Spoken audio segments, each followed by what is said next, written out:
All right, today I am speaking to Dr. Joe Bailey and Dr. Amy Johnson. I have some exciting news that we are going to be talking about.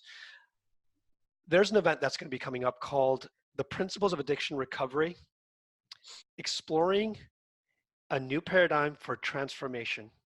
And before I begin, this is going to be happening in May. May 14th through the 16th in St. Paul, Minnesota. St. Paul, Minnesota.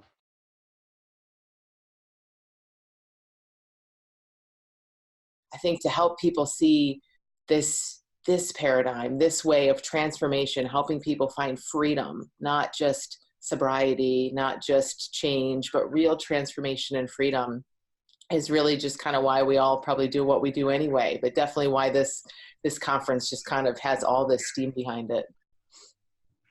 And I would add to that, I've worked in the addiction field for probably over 40 years now. And at one point was really burned out as an addiction counselor and working specifically with families in recovery. And what I found for myself when I first heard the three principles from Sydney Banks back in 1980 was the light bulb just went off. This is the missing piece. This is the missing link in recovery. Because if you talk to anybody working in treatment, they will often say you can tell when the light bulb goes off in someone. You can see it in their face. Something shifts, and you know that person is good to go after that. And everything that has been done in treatment is towards that end, much like Bill W. said when he started Alcoholics Anonymous and the 12-step program, that the key to recovery from addiction is that spiritual awakening. What we're calling a transformational experience. You could call it a shift in consciousness. But for me, the paradigm shift that came to psychology through Sydney Banks, the three principles psychology, is the secret to why transformation ever occurs and has occurred throughout time. What is the foundation of it? So that's what we want to do in this conference is to step back from all the things that have seemed to come out of the blue when someone has that aha moment, that awakening that shifts their whole perspective of life. And the three principles shows us how to bring that into a treatment setting, into a therapeutic setting, in a way that speeds up that percolating process of transformation and solidifies it in a way that allows people to understand, how did that happen? Where did that come from? So that's what we hope to accomplish.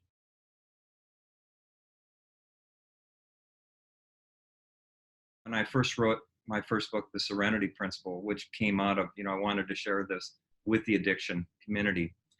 Hazelden was originally going to publish it.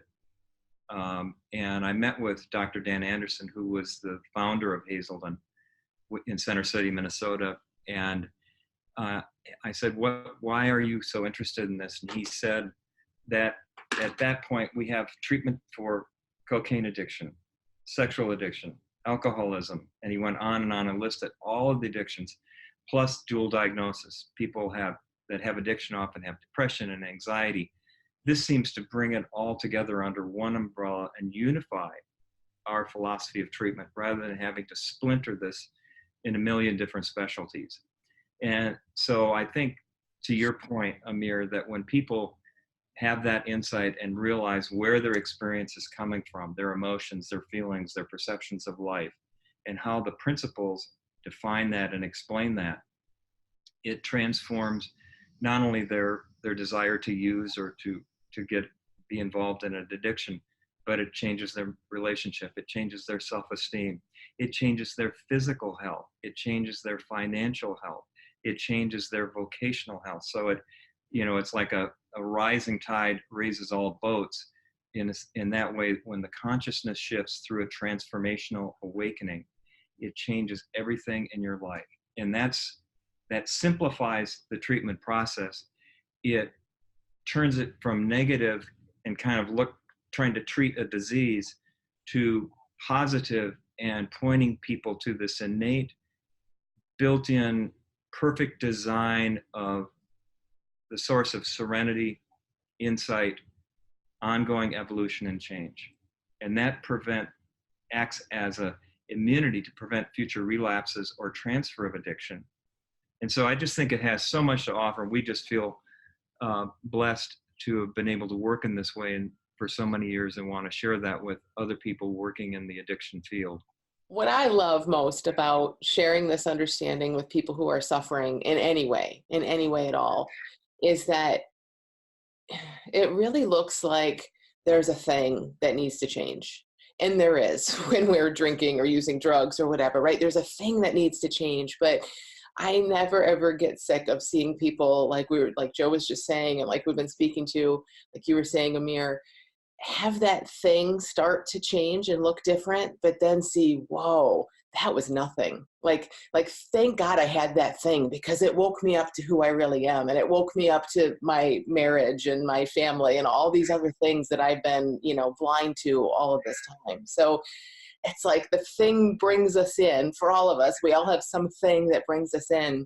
And that's just the tip of the iceberg. Like that's the beginning. And it's just so thrilling to see that.